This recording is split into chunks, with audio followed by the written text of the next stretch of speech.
Harapin mong naong kay para makitaan kasi mong anak ba. Kadto kagwan, kauli ka ng Bicol ulit.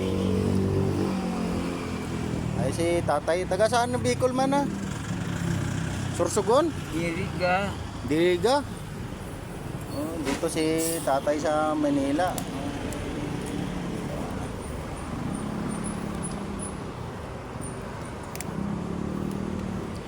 Taga Bicol daw siya, Diliga. Ayan si tatay. Hirap man siyang lumakad.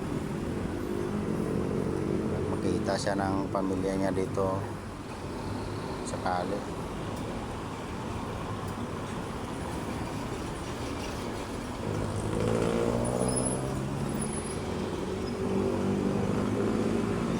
Ay sa Terminal 1 si tatay ha, sa Terminal 1. Gala-gala lang dito si tatay.